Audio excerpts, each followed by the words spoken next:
Hello! Hello! Magandang araw at magandang buhay at panibagong vlog na naman si Bonsai Stang Lumpo.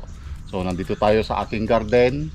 Magtatanggal tayo ng mga sanga, yung mga tumubo. Okay, para malumakas yung mga naka-wire. So katulad nito, makikita nyo, yan.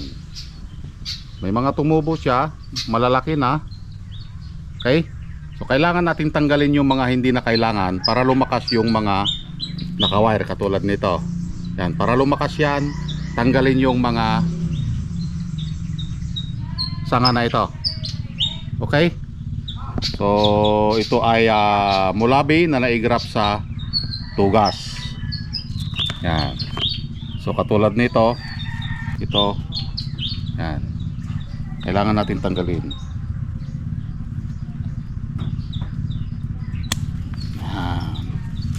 Oh, see? Ito.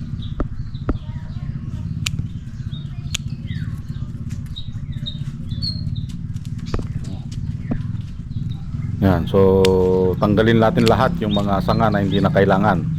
Medyo mabagal tayo dito dahil si Bonsai Stang Lumpo may hawak-hawak na isang camera. Guya. So nakita nyo siya kung paano siya kumuha ng short videos. Yan. Yung isang kamay nakahawak doon sa camera at yung isa naman nakahawak sa pangputol. Ganyan ang ginagawa ni Bonsai Stang Lumpo kapag gusto niyang kumuha ng short videos. Yan. So nakita niyo na, dalawang kamay ang gumagana. Yun. So tanggalin lang natin ito para maging malinis ulit at yung naka-wire ay lumakas. Yan, tanggalin din natin lahat yung mga sagabal na tumubong damo sa ating halamang bonsai. So ganito lang ang ating ginagawa dito, ng paulit-ulit. Pag may tumubo, tanggalin para lumakas yung naka-wire. So kapag napabayaan kasi yan, manghihina yung naka-wire, lahat ng nutrients pupunta doon sa hindi naka-wire. Mas mabilis sumipsip ng nutrients ang hindi naka-wire. Agoy. Ano daw? Mas mabilis sumipsip? Doon sa ating halamang bonsai ang pinag-uusapan dito. Yan. So after nating matanggal yung mga sanga na hindi na kailangan, pinakabisik ulit pagtanggal ng dahon. Yan. So babalik ulit sa pagkakalbo. Agoy.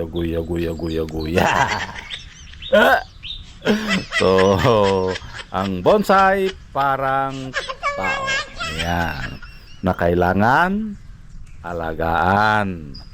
So kapag hindi mo naalagaan ito, maaari siyang mamatay or masira yung ating halaman. Sayang yung effort.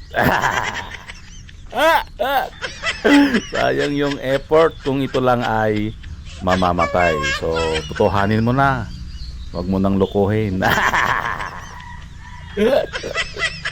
Yung iba naluko eh. Pero mas ang masaklap dun yung nagpaloko. Shout out sa mga naluko at sa mga nagpaloko dyan. Ayan, so ibalik lang natin yung pagkakawire dyan dahil yung mga iba nating sanga na dapat nang mai-wire ay iwa-wire natin. Yung ibang sanga nito ay bumaon na rin yung kanyang wire, kaya backlash and then ibalik lang ulit natin para ma-maintain yung kanyang itsura or yung liko ng sanga. Yan.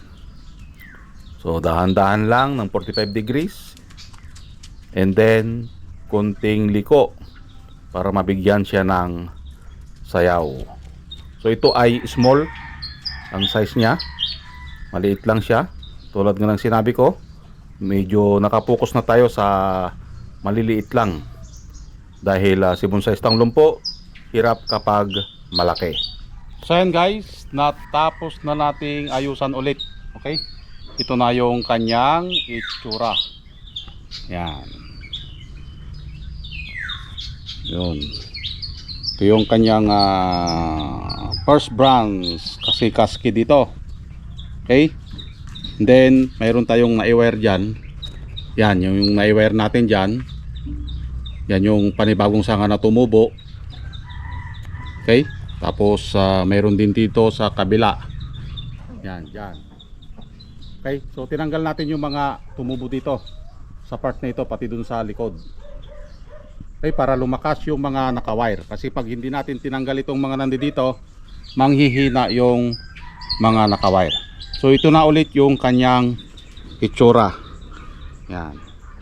So ang process na ginagawa natin dito ay pinapatapa natin itong mga main branch. Itong mga to. Yan. So patagal ng patagal, kumakapal yung kanyang mga sanga. At lumalaki na rin yung mga main branch. So ganun lang, lahat ito ay patubo.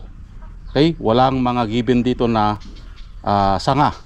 So lahat ito ay patubo. Kaya makikita nyo, may sayaw lahat.